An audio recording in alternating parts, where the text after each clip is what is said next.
Hi friends, welcome to நிலை 360 Taylor. இந்த வீடியோவில் நம்ம என்ன பார்க்க போகிறோம் அப்படின்னா, நிறைய பேர் என்கிட்ட கேட்குற கொஸ்டின் என்ன அப்படின்னா, அக்கா நான் பிகினராக இருக்கேன், இப்போ தான் வந்து ஸ்டிச்சிங் பழகிட்டு தீபாவளிக்காக தைக்கிறேன், எனக்கு ஆர்டர் நிறைய வந்திருக்கு, ஒரு நாளைக்கு நான் எத்தனை ப்ளவுஸ் வரைக்கும் தைக்க முடியும் அப்படின்னு கேட்குறவங்க கண்டிப்பாக இந்த வீடியோவை ஸ்கிப் பண்ணாமல் முழுசாக பாருங்கள்.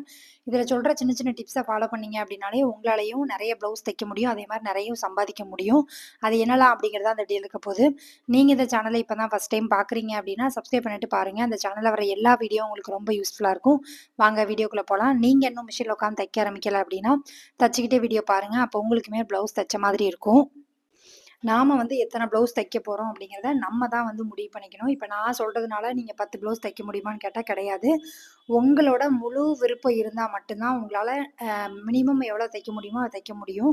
எதுக்கு அப்படி சொல்கிறேன் அப்படின்னா, இப்போ நான் வந்து சொல்லிடுவேன் ஒரு நாளைக்கு நீங்கள் 10 ப்ளவுஸ் தைக்கலாம் அப்படிங்கிற மாதிரி. உங்களுக்கு வந்து அது முடியுமா, டைம் ஒத்து வருமா அப்படிங்கிறத நீங்கள் தான் டிசைட் பண்ணிக்கணும். அதே மாதிரி நீங்கள் ஒரு ப்ளவுஸை எவ்வளோ நேரம் தைக்கிறீங்க அப்படிங்கிறத கீழே கமெண்ட் பண்ணுங்கள். அப்போ வந்து உங்களால் எத்தனை மணி நேரம் மிஷினில் உட்கார முடியும் வீட்டில் அப்படிங்கிறதையுமே பார்த்துக்கோங்க. அதை வச்சு தான் நீங்கள் எத்தனை ப்ளவுஸ் ஒரு நாளைக்கு தைக்கணும் அப்படிங்கிறத பிளான் பண்ணணும். இன்னொன்று என்ன அப்படின்னா, ப்ளவுஸ் அதிகமாக இருக்குக்கா நான் எப்படி சீக்கிரமாக தைக்கிறது அப்படின்னா, முதல்ல ஸ்டார்டிங்லேயே வந்து நிறைய தைக்க ஆரம்பிச்சிருங்க. அதாவது முதல்ல வந்து ஒரு 7 ப்ளவுஸ் 8 ப்ளவுஸ் தைக்க ஆரம்பிச்சிட்டோன்னா கொஞ்சம் கொஞ்சமாக குறையும். அப்போ தான் உங்களுக்கு வந்து கொஞ்சம் ஈஸியாக இருக்கும். அந்த கடைசி நாள் வரைக்கும் தைச்சிக்கலாம் அப்படிங்கிற மாதிரி இல்லாமல் முதல்ல வந்து கொஞ்சம் ரிஸ்க் எடுத்து கொஞ்சம் லேட் ஆனாலும் பரவாயில்ல அப்படின்னு நைட்டு வந்து லேட்டாக தூங்குற மாதிரி பார்த்துக்கிட்டு நீங்கள் வந்து தைக்கணும். இன்னொன்று என்ன அப்படின்னா, எல்லா கஸ்டமரும் என்னை பொறுத்த வரைக்கும் நீங்கள் வந்து தச்சு முடிச்சுட்டு நீங்கள் கஸ்டமர்கிட்ட ப்ளவுஸை கொடுக்கும்போது அங்கனே வச்சு போட்டு பார்த்துட்டு கொடுங்க. இதை நிறைய வீடியோவில் சொல்கிறதுக்கு ரீசன் என்ன அப்படின்னா, முக்கியமான விஷயம் இது வந்து. ஏன்னா நீங்கள் வந்து வீட்டு கண்ணு முன்னாடியே நீங்கள் போட்டு பார்த்துட்டாங்க, எதுவும் ஆல்டர் இருக்குன்னா நம்ம ஆல்டர் பண்ணிட்டோம் அப்படின்னா பிரச்சனை இல்லை. இது வீட்டுக்கு கொண்டு போய் அவங்க வந்து போட்டு பார்த்துட்டு அதில் ஏதாவது சரியில்லைன்னு சொன்னாங்கன்னா நமக்கும் புரியாது. திரும்ப அவங்க அங்கேயிருந்து இங்கே வந்து போட்டு பார்க்கணும். அது வந்து ஒரு வேலைக்கு 2 வேலை ஆயிரும்.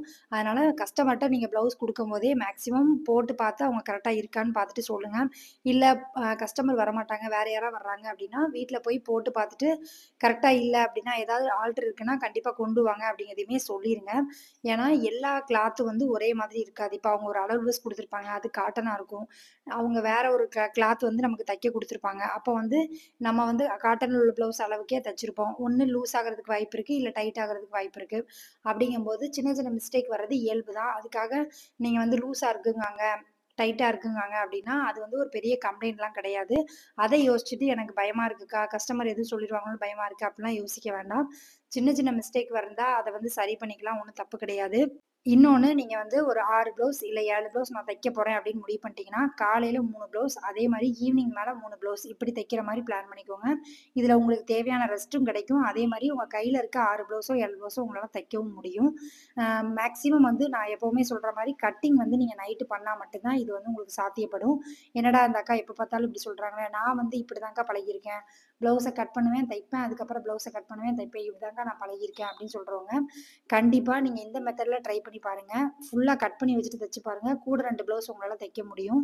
அதுக்காக தான் சொல்கிறேன். நீங்கள் இது வரைக்கும் நான் தைச்சதில்லை அப்படின்னாலும் கண்டிப்பாக ட்ரை பண்ணி பாருங்கள். கண்டிப்பாக வந்து ஈஸியாக இருக்கும். அதே மாதிரி நீங்கள் வந்து ஒரு ப்ளவுஸ் வந்து ஒரு 10 ப்ளவுஸு இல்லை 5 ப்ளவுஸு தைக்கிறீங்க அப்படின்னாலும் அந்த 5 ப்ளவுஸ்க்கு ஊக்கு வச்சு எம்மிங் பண்ணி எல்லாமே அன்னைக்கே முடிச்சிருங்க. லேட் ஆகுது அப்படிங்கிறதுக்காக நாளைக்கு பார்த்துக்கலாம் அப்படின்னு போட்டோம்னா நம்ம அந்த ப்ளவுஸோட எம்மிங் வேலையும் பார்க்கணும். அதுக்கப்புறம் அன்னைக்கு உள்ள ப்ளவுஸையும் தைக்கிற மாதிரி ஆயிரும். அதே மாதிரி நீங்கள் எத்தனை ப்ளவுஸ் ஒரு நாளைக்கு தைக்கணுங்கிறத டிசைட் பண்ணுறது உங்கள் கையில் இருக்க ஆர்டர் தான். உங்களுக்கு எத்தனை ஆர்டர் வந்திருக்கு, எவ்வளோ ப்ளவுஸ் கையில் வச்சுருக்கீங்க அப்படிங்கிறத பார்த்துட்டு நீங்கள் டிசைட் பண்ணுங்கள். ஏன்னா இன்னும் 10 நாள் இருக்குது, இன்னும் 9 நாள் இருக்குது அப்படிங்கிற மாதிரி கணக்கு பண்ணாமல் உங்களுக்கு மேக்ஸிமம் இன்னும் ஒரு 8 நாள் தான் இருக்குது அப்படிங்கிற மாதிரி பிளான் பண்ணுங்கள். அப்போ தான் சீக்கிரமாக உங்களால் தைக்க முடியும். இந்த வாரம் வந்து ஞாயிற்றுக்கிழமை நான் தைக்க மாட்டேன் அப்படிங்கிறதுலாம் இல்லாமல் டெய்லி தைக்கிற மாதிரி தான் வரும். இந்த மாதிரி ரெஸ்ட் டயத்தில் அப்படி தான் இருக்கும். நீங்கள் இந்த 20 நாள் தைச்சிட்டிங்க அப்படின்னா அதுக்கப்புறம் ஒரு வாரம் உங்களால் ரெஸ்ட் எடுத்துக்க முடியும். அதனால் அந்த மாதிரி பிளான் பண்ணிக்கோங்க. கண்டிப்பா அமௌண்ட் வந்து கரெக்ட்டா வாங்கிருங்க. இந்த டைம்ல வந்து நமக்குமே செலவு இருக்கும். அதனால கஸ்டமர்ட்ட சொல்லுங்க. எங்களுக்கும் தீபாவளி உண்டுக்கா. நீங்க வந்து காசு குடுத்துட்டு வாங்கிக்கோங்க அப்படிங்கிறத நீங்க ஸ்ட்ரெய்ட்டாவே ப்ளவுஸ் முடிஞ்சுட்டு சொல்லும்போதே சொல்லிருங்க. இவ்வளோ அமௌண்ட் ஆயிடுச்சுக்கா, நீங்க குடுத்துட்டு வாங்கிக்கோங்க அப்படின்னு சொல்லிட்டீங்கன்னா, அவங்க உங்ககிட்ட கடனே கேட்க மாட்டாங்க. நம்ம வந்து அமௌண்ட் சொல்றதுக்கே பயப்படுறதுக்கு என்ன ரீசன் அப்படின்னா, நம்ம நல்லா தச்சிருக்கோமா, தைக்கலையா ஒரு டவுட்டு. இன்னொன்னு எதுவும் சொல்லிருவாங்களோ காசு கேட்டா, கரெக்ட்டா தச்சிருந்தா தானே நீ காசு கேட்கணும் அப்படின்னு சொல்லிருவாங்களோ அப்படிங்கிற பயம்லாம் தான் உங்கள கேட்க விடாம ஆக்குது. அதனால நீங்க கேட்கறது வந்து உங்க உழைப்புக்கான காசு தான். அத தைரியமா கேளுங்க. நீங்க கேட்டா தான் அவங்க குடுப்பாங்க. இல்லன்னா அந்த பொண்ணுக்கு அடுத்த மாசம் குடுத்துக்கலாம் அப்படிங்கிற எண்ணம் வந்து அவங்களுக்கு வந்துரும். அதனால மேக்ஸிமம் வந்து 99% வந்து காசு வாங்கிட்டு நீங்க ப்ளவுஸ குடுங்க. தப்பே கிடையாது. காசு இல்லன்னு சொன்னாங்கன்னா, "இல்லக்கா காசு குடுத்துட்டு தான் நான் ப்ளவுஸ் குடுப்பேன்." அந்த கஸ்டமர் திரும்ப வந்தாலும் சரி, வராட்டியும் சரி, அவங்க அமௌண்ட்ட கரெக்ட்டா நீங்க வாங்குங்க. ஒரு எமர்ஜென்சி சூழ்நிலைக்காக கடன் கேட்கறாங்கங்கிறது வேற. இல்ல வந்து நான் ரெகுலரா தைக்கிறாங்கக்கா, என்ட்ட எப்பவுமே வந்து 1 வாரம் கழிச்சு தான் குடுப்பாங்க அப்படிங்கிறது வேற. புது கஸ்டமர வந்து அப்படி நம்பி நம்ம குடுக்க முடியாது. ஏன்னா, அவங்க அதுக்கப்புறம் வருவாங்களா, வரமாட்டாங்களான்னு தெரியாது. காச தேடி அவங்க பின்னாடி நம்ம ஓடுற மாரி இருக்கும்.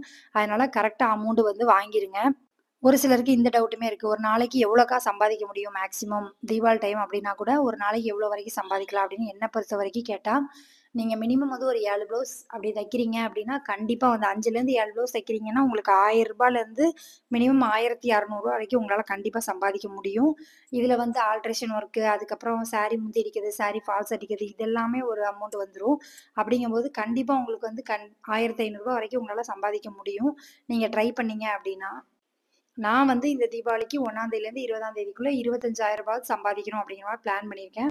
அப்ப கம்பல்சரி நான் வந்து ஒரு நாளைக்கு ரூ. 1,500 ரூ. 1,200 சம்பாதிச்சா தான் என்னால 20 நாள்ல ரூ.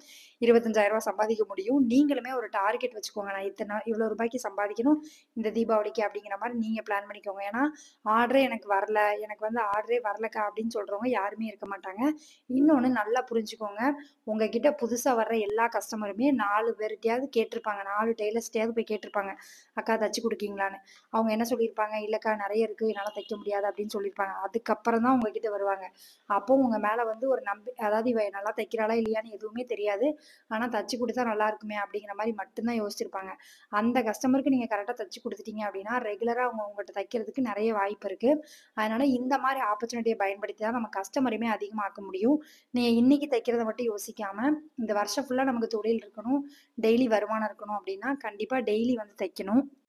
இன்னொன்னு வந்து யோசிச்சுக்கோங்க. எக்ஸ்பீரியன்ஸான டெய்லர் தான் வந்து ஒரு நாளைக்கு 10 ப்ளவுஸ்க்கு மேல தைக்க முடியும்.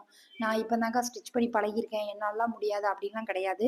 எக்ஸ்பீரியன்ஸான டெய்லர் வந்து ஒரு ப்ளவுஸ 1/2 மணி நேரம் இல்ல 40 நிமிஷத்துல முடிக்காங்க அப்டின்னா, நீங்க ஒரு ப்ளவுஸ 1 ஹவர்ல முடிப்பீங்க. அப்போ உங்களுக்கு வந்து 5 ப்ளவுஸ் தைக்கணும்னா 5 மணி நேரம் தேவைப்படும். அவங்களுக்கு வந்து ஒரு 3 மணி நேரத்திலேயே முடிச்சுருவாங்க.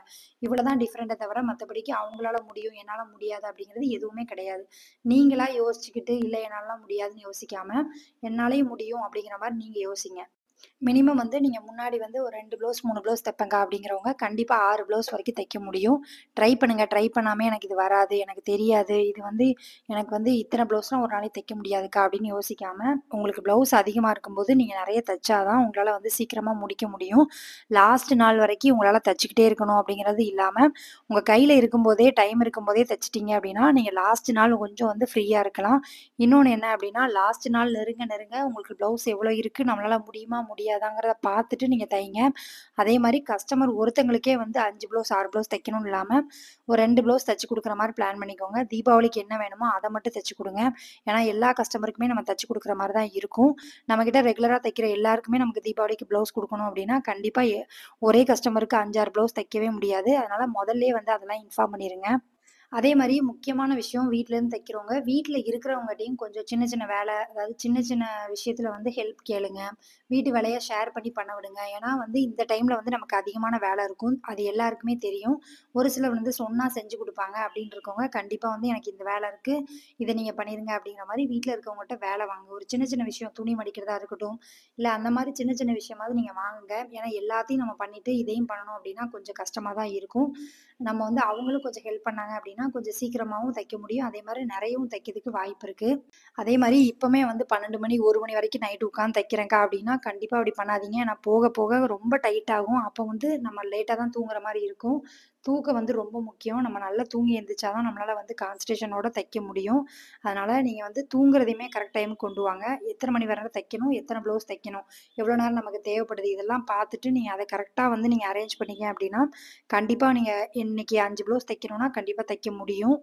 கொஞ்சம் வந்து ப்ரிப்பரேஷனோட இருங்க. ஏன்னா, முந்தின நாளே வந்து ரெடி பண்ணிக்கோங்க. இந்த ப்ளவுஸ்லாம் தைக்கணும். இதுக்கு லைனிங் இல்லன்னா எடுக்கணும். லேஸ் எதுவும் வாங்கணும்னா வாங்கணும். இந்த மாரி விஷயங்கள்லாம் வந்து நீங்க டெய்லி ஃபாலோ பண்ணி தான் ஆகணும்.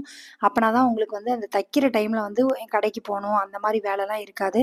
இப்ப கடையில போய் வாங்கிட்டு வந்தோம் அப்டின்னா, அதுக்கு ஒரு 1/2 ஹவர் வேஸ்ட் தேவைப்படும்.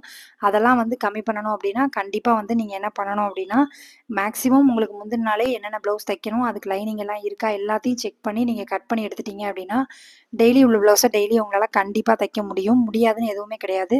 பெரிய டெய்லர்ஸால தான் முடியும், சின்ன டெய்லர்னால் முடியாது அப்படிலாம் ஒன்றுமே கிடையாது. நீங்கள் கரெக்டாக தைச்சா போதும். ப்ளவுஸ் தைக்கிறது இம்பார்ட்டன்ட் இல்லை, நம்ம நல்லா தைக்கணும். இன்னொன்று அந்த அளவு ப்ளவுஸில் மெஷர்மெண்ட் மாறாமல் நம்ம கரெக்டாக தைச்சி கொடுத்தோம் அப்படின்னா கண்டிப்பாக அவங்க கஸ்டமர் வந்து நம்மளை குறை சொல்றதுக்கு வாய்ப்பே கிடையாது. ஒரு சிலர் வந்து ஏதோ சொல்லணுமேக்காக சொல்லுவாங்க. அவங்க சொல்கிறதெல்லாம் நீங்கள் காதில் வாங்க. தப்பு இருந்துச்சுன்னா கரெக்ட் பண்ணி கொடுங்க, ஒன்றும் தப்பு இல்லை. ஆனால் வந்து ஏதோ சொல்லணுங்கக்காக சொல்கிறவங்களாம் வச்சு நீங்கள் ஃபீல் பண்ணிவிட்டு நீங்கள் தைக்காமல் இருக்காதீங்க. உங்கள் வேலையை நீங்கள் பாருங்கள். கண்டிப்பாக இதில் நிறைய சம்பாதிக்க முடியும். நீங்கள் ட்ரை பண்ணுங்கள். ட்ரை பண்ணாமல் எனக்கு வராது தெரியாது அப்படின்னு சொல்லாமல் உங்களுக்கு ப்ளவுஸ் தைக்க தெரியும் அப்படின்னா கண்டிப்பாக உங்களால் தைரியமாக வந்து வாங்கி தையுங்க. புது கஸ்டமரை பார்த்தும் பயப்படாதீங்க. அவங்களுக்கு எந்த மாதிரி வேணும் அப்படிங்கிறத முதலே கேட்டுக்கோங்க. எந்த இது அளவு ப்ளவுஸ் கரெக்டாக இருக்கான்னு கேட்டுக்கோங்க. கேட்டுட்டு நீங்கள் எப்பவும் தைக்கிற மாதிரி தைங்க. கண்டிப்பாக அவங்களுக்கும் கரெக்டாக வரும். அதனால் நீங்கள் இருக்கிற ப்ளவுஸ் எல்லாம் எப்படி கொடுக்கணும் அப்படிங்கிறத முதல்லே பிளான் பண்ணிக்கோங்க. உங்கள் கையில் எத்தனை ப்ளவுஸ் இருக்குங்கிறத டெய்லி வந்து பார்த்துட்டே இருங்க. அப்போ தான் தெரியும் நம்ம எத்தனை ப்ளவுஸ் கொடுக்கணும் அப்படிங்கிறது. அதில் வந்து கவனமாக இருங்க. அமௌண்ட்டுமே கரெக்டாக வாங்கி பழகுங்க. புது கஸ்டமராக இருந்தாலும் சரி, பழைய கஸ்டமராக இருந்தாலும் சரி, நமக்கும் தீபாவளிக்கு செலவு இருக்குது. அதனால் நீங்கள் வந்து மேக்ஸிமம் அமௌண்ட்டு கொடுத்துட்டு நீங்கள் வாங்கிக்கோங்க அப்படிங்கிறத தெளிவாக சொல்லுங்கள். ஒரு சில பேர் வந்து சொல்கிறதே கிடையாது. அப்புறம் வந்து அமௌண்ட்லாம் கொடுக்க மாட்டாங்க அப்படிங்கிறது. இன்னொன்று, நீங்கள் வந்து உங்கள் ரிலேஷனுக்கு தைக்கிறீங்க அப்படின்னாலும் அமௌண்ட் இவ்வளோதான்க்கா அப்படிங்கிறத சொல்லிகிட்டே நீங்கள் தைங்க. அது யாராக இருந்தாலும் சரி, நம்ம உழைக்கிறதுக்கு கண்டிப்பாக காசு கொடுத்தா ஆகணும். அதனால் நீங்கள் முதல்லே வந்து இன்ஃபார்ம் பண்ணுங்கள். முதலே நம்ம வந்து நம்ம சொந்தக்காரங்க தானே அப்படின்னு ஃப்ரீயாக தைச்சி கொடுத்தோன்னா அவங்க அதை அட்வான்டேஜ் எடுத்துகிட்டு கண்டிப்பாக அமௌண்ட் கொடுக்க மாட்டாங்க. நீங்கள் கேட்டு வாங்க, ஒன்றும் தப்பு கிடையாது. நம்ம உழைச்சதுக்கு தான் காசு கேட்குறோம், அதனால் கேளுங்க. Thank you friends. எல்லாரும் வீடியோ பார்த்ததுக்கு ரொம்ப நன்றி. இந்த வீடியோ வந்து உங்களுக்கு பிடிச்சிருக்குன்னு நினைக்கிறேன். பிடிச்சிருக்கு அப்படின்னா லைக் பண்ணுங்கள், கமெண்ட் பண்ணுங்கள், ஷேர் பண்ணுங்கள். இந்த மாதிரி வீடியோ வேணும் அப்படின்னாலும் கீழே கமெண்ட் பண்ணுங்கள். உங்கள் ஃப்ரெண்ட்ஸ் யாராவது இப்போ தான் தையல் தொழில் பழகுறாங்க அப்படின்னா அவங்களுக்கு இந்த வீடியோவை ஷேர் பண்ணி விடுங்க. அவங்களுக்கு இந்த வீடியோ ரொம்ப யூஸ்ஃபுல்லாக இருக்கும். Thank you friends. எல்லாரும் வீடியோ பார்த்துக்கு ரொம்ப நன்றி. இதில் நான் சொன்ன எல்லா விஷயங்களுமே நான் ஃபாலோ பண்ணுறதா உங்களுக்கு சொல்லியிருக்கேன். உங்களுக்கு பிடிச்சிருக்குன்னு நினைக்கிறேன். Thank you friends. எல்லாரும் வீடியோ பார்த்ததுக்கு ரொம்ப நன்றி. தேங்க்யூ.